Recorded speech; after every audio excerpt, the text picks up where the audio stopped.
We are emerging left out of a junction. I have actually already done this lesson once, but I said that we're giving way to the left, and we're not. We're going left. We give way to the right anyway. So let me clear that up just in case I balls it up again. Yeah. So we spot the junction where we are gonna emerge left out of. So you're probably gonna have some houses in front of you. Not if it's a crossroads. So you're gonna have lines, double sets of lines, and giveaway lines mean give way to traffic coming if you're turning left from the right. So the important part of this is that it's giving way to, if there's nothing there, then you're not giving way to anything. So you can see and it's clear. I mean, you could be still doing 15 miles an hour, 20 miles an hour, but as long as that you can get around safely and you're not driving like an idiot, then it's okay not to stop if you can see that it's safe not to stop and there is nothing coming. If at any point you're not sure about that, then you should still be planning to stop. Okay, so what we do is we do what we're doing before. We check the interior and left mirror, and then we signal left, and we cover the brake, and then we brake gently into second gear, bringing the clutch up, slowing the car down, finding the bite point so that we don't judder that car too much. Carry on doing it. Don't get me wrong, it's not going to break your car, but if you keep on doing it all the time, it is going to cause some kind of wear that will cause it a problem. Anyway, so we get to that bite point, bring the clutch up nice and slow, and we're planning to stop. Now, if it's an open junction, and what I mean by an open junction is if we can see nice and early, i.e. it's quite open, we can see way before we get to the end of the junction, maybe 10 or 15 yards, 20 yards, something like that. That's an open junction. If you get to the end of the road at the junction and there's houses and cars and things parked and blocking your view, then that's a closed junction.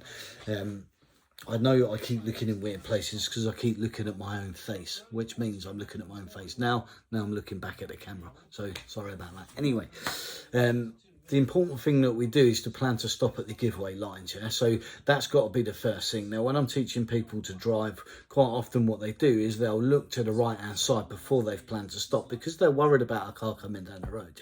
But if you don't need to worry about a car coming down the road if you can stop the car. Now, what I mean by plan to stop is be able to stop, not actually having to stop.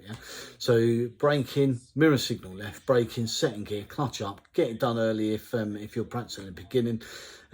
Look at that point of where you're going to stop the car. You need to face it round to the left, because if you don't face it round to the left and you're facing straight out, then it means that you're probably going to go over those middle of the road lines, and then you've got to give way to the left and the right, which you shouldn't be doing. You should only be giving way to the right. So follow the curb round to the left. Make sure you can stop at that point at the giveaway lines. Now, if you're doing this for the first time, your mirrors want to be like if you're facing straight onto the lines, your mirrors would be above the giveaway lines as a reference, a context reference.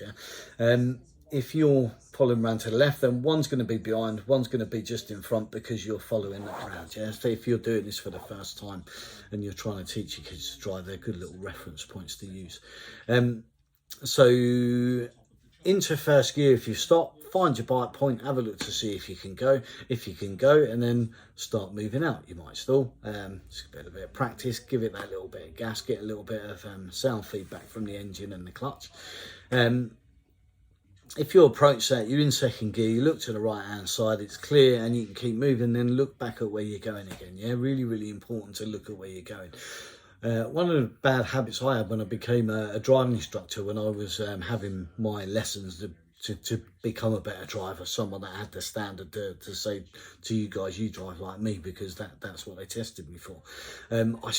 Because I'd been a lorry driver and I'm a motorcyclist, I spent a lot of time looking to the right while I was turning left, which meant that quite often you can be out of position, but it also means that you're moving forward without looking at where you're going. Actually, it's one of the number one reasons for accidents in this country is people moving forward and hitting the car in front, because you look that way and goes plenty of room. By the time you look back, you're hitting them. So as you move or before you move, look at where you're going and get your car moving.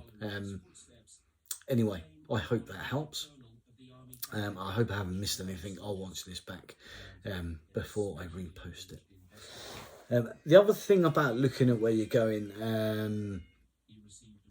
and I always like to put a road safety side note on the end of these, is get off your mobiles. I see so many of you looking at text.